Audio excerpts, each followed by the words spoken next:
Hello everyone, welcome to ABC Interactive English. I'm Mike. And I'm Karen. Today we are looking at part 1 of our story today, and it's called The Robin and the Bear. So the story of the Robin and the Bear, what is it about, do you think? Well, we're going to get into it. This isn't a story I was very familiar with, but I read through it and it seems to be a story kind of about the dangers of taking too much responsibility, putting all the pressure on yourself to fix a situation or to make something perfect, and you try so hard and you work so hard at it that you can actually end up hurting yourself in that process. You're so focused on helping other people that you end up hurting yourself. Wow, so has it ever happened to you? You know, like the situation that you just described. Well, we'll see in the story that the person who's trying to help is really trying to help a big problem here. In my life, it wasn't quite that serious, but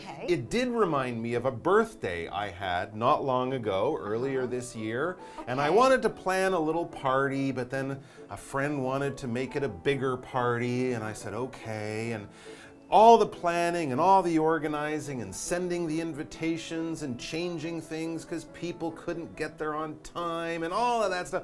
I was so worried and stressed and nervous that there'd be problems, people wouldn't have fun, the whole thing would be a failure, that in the end, it was great. It was successful, everyone had a good time, but I was so tired and exhausted from being worried about it for a week that I was just a little too tired to enjoy myself, you know? And I realized I don't have to put that much of myself. If it isn't perfect, who cares? And it's really more about having fun and being happy with yourself and also making sure people are happy. It doesn't have to be only them or only you. And sometimes you can give too much of yourself, even if you're trying to help, but you give so much, you end up hurting yourself. You are absolutely right. And then you probably felt really, really stressed in that situation, right? Exactly.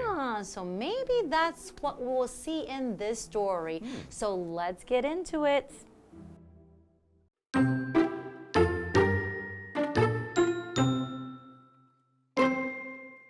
One winter, deep snow covered the small Native American town of Taos. The Native Americans couldn't find any flint, so they couldn't make a fire and they just stayed in their houses.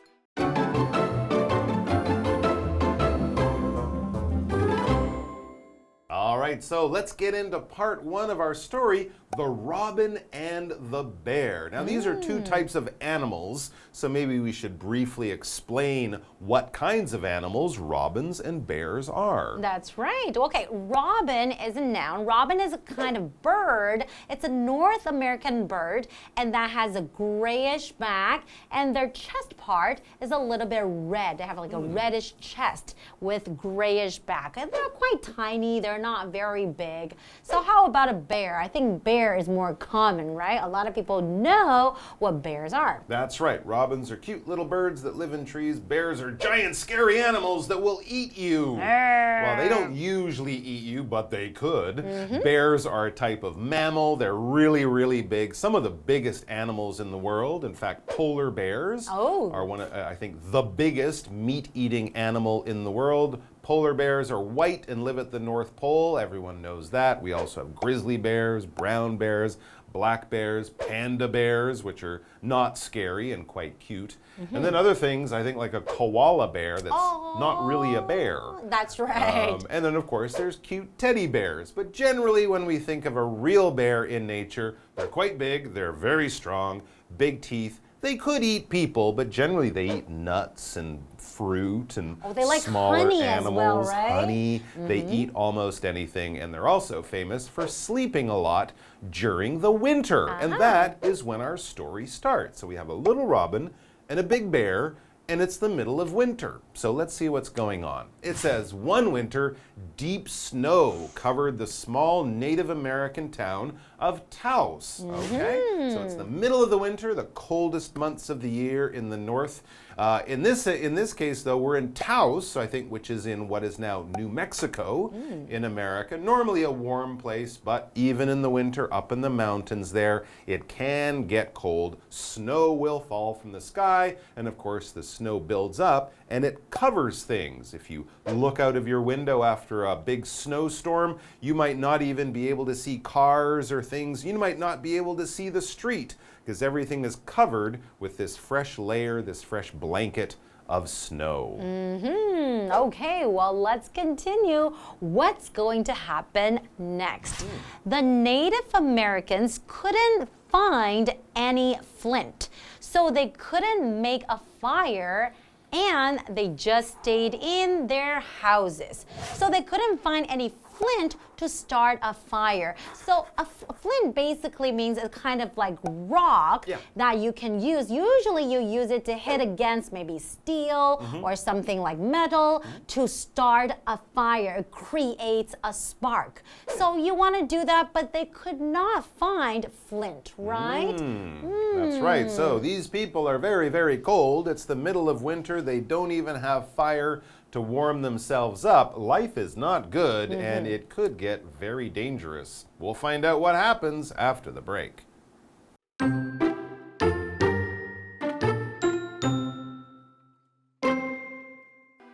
The Native Americans were probably going to freeze to death. Then a brown robin with a brown breast fell into the town square. He was too cold to fly anymore. A bear also came. He said, "Soon the Native Americans will die, and I'll rule all this country." The robin answered, "No, they won't. I'll save them even if it takes my life."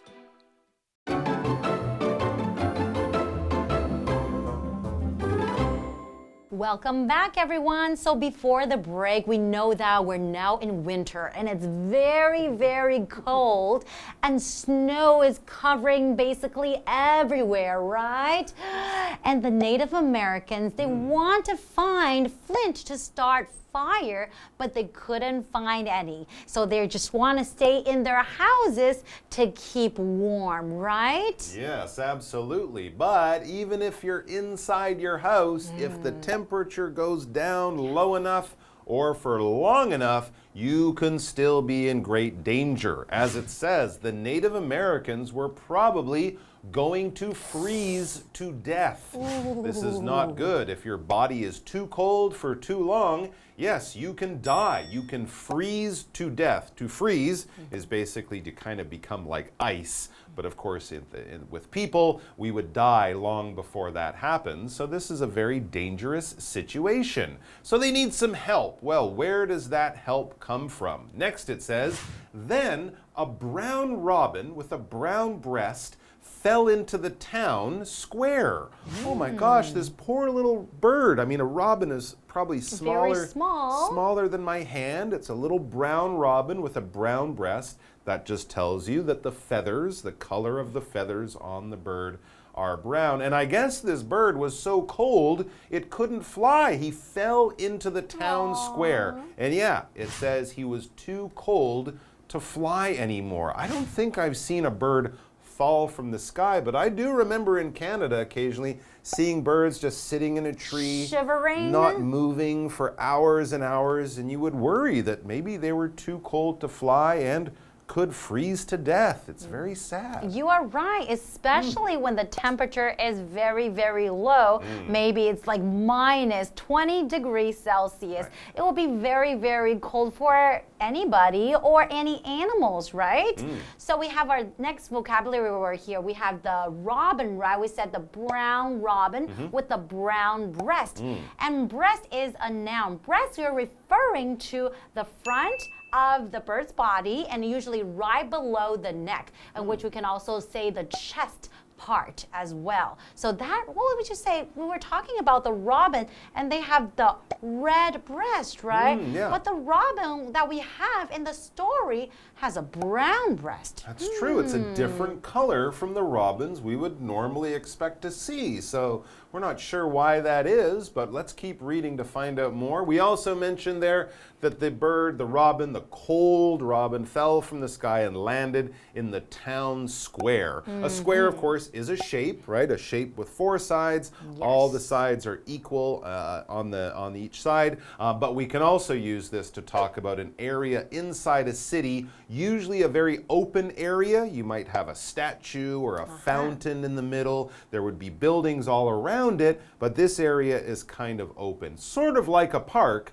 but usually a square might not have a lot of grass on the ground. It might be stones or decorations or something. But in a square, you could have performances, speeches, people could get together on holidays and things like that. So it's an open area in the middle of a city where the people of the city can get together to have celebrations. So here's this bird. It was flying over the city. It didn't land on a roof of a house. It landed in the town square where everyone can see it. And let's see what happens next. A bear also came. He said, soon the Native Americans will die and I'll rule all this country. Wow, this bear sounds pretty scary and ambitious. So the bear walks over because he knows that the Native Americans are too cold and they're probably going to freeze to death. They will probably die. So the bear said, I will rule all this country. I will be in charge now after everybody else dies.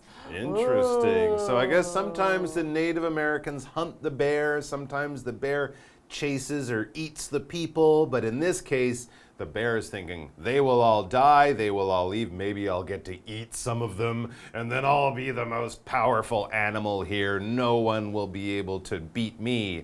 So this is not good for the people, and of course the robin is not quite as crazy for power as the bear. So the robin answered, no, they won't. Ooh, the robin's a good guy. I'll save them, even if it takes my life. Wow. This is the bravest little robin I've ever heard of. The robin is saying, I will stop you, bear, and your evil plans. I will save the people.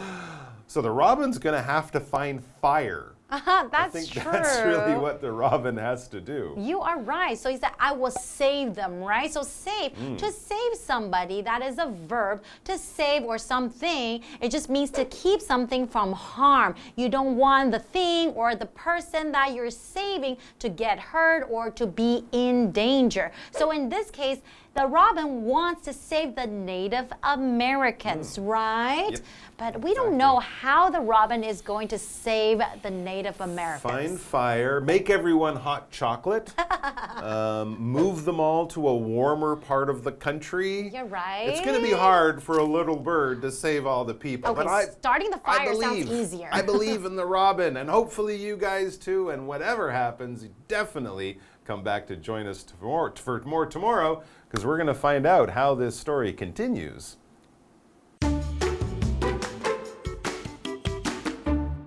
One winter, deep snow covered the small Native American town of Taos. The Native Americans couldn't find any flint, so they couldn't make a fire and they just stayed in their houses. The Native Americans were probably going to freeze to death.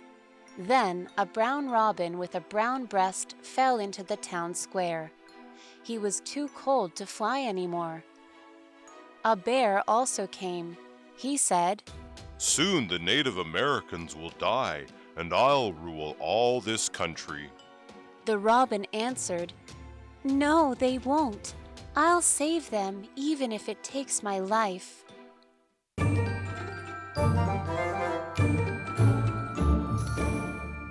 Hi, I'm Tina. 我们来看这一课的重点单字。第一个 bear 名词熊。Do bears sleep the whole winter? 整个冬天熊都在睡觉吗？下一个单字 cover 动词覆盖遮盖。Snow covered the whole park. 雪覆盖了整个公园。下一个单字 square Square 名词，广场。There is a band playing in the square. 广场上有支乐队正在演奏。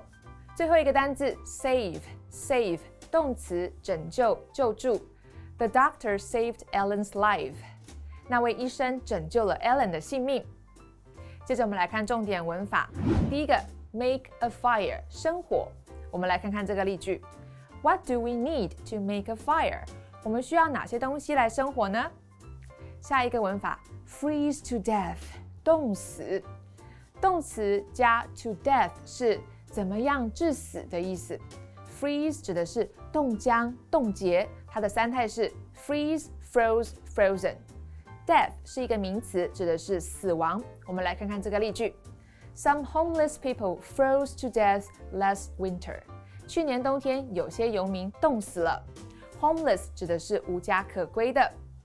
下一个文法 ，even if 尽管、就算。Even if 是一个从属连接词，它可以放在句首或者是句中。放在句首的时候，我们需要用逗号将主要子句隔开哦。我们来看看这个例句。Even if you pay him, he won't help you. 就算你付钱给他，他也不会帮你。以上就是这一课的重点单词跟文法，我们下一课再见喽，拜拜。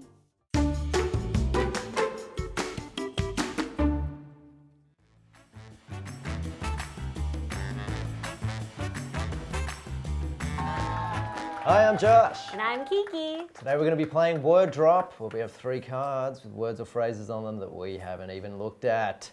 And the key is we have to try and weave these into a conversation as casually as possible. So, take us down this conversation highway. All right, ready? No. Okay. So, growing up, we heard a lot of stories, fairy tales, there's always good versus evil, princess and dragons and all that. But there aren't a lot of stories about bears. No. I wish there were. I really wish there were. And finally, someone's making sense. Someone's talking about the topics that people are too afraid to touch. We got Goldilocks and some bears, but there's just not enough of them. In fact, I think my childhood was deprived of these kinds of fairy tales, and it would have been a different story if I did have them. So now when I hear any kind of other story or fairy tale, I just cover my ears. Yeah. And, I think these stories are really important to people because as human beings, we have traditions of sharing stories, and these stories are being passed down, and they're so important because we learn from these lessons, They can really save lives. I've definitely learned never to go into someone's house and eat their porridge. I've definitely learned never to try out any of their beds. That's just not a good idea. So I'm very thankful for the stories that I've learned over the years, and now in my older age, I'm going to deliver them to other people in the town square.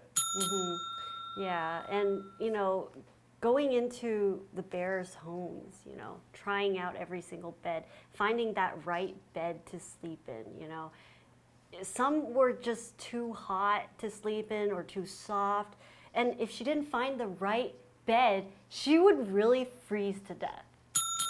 Yeah, it's really just a metaphor for life, basically. Yeah. I certainly know I have a trip coming up, and I know I'm just going to have to, I don't know what's going to lie ahead, but I feel ultimately more prepared because of fairy tales. And so when I do go on this trip, I can't wait to tell all my family and friends. Even if it doesn't happen, I'm just going to tell them I went on a trip. Yeah, and these tales are just so important, and that's why we should keep telling stories, even if they're not true.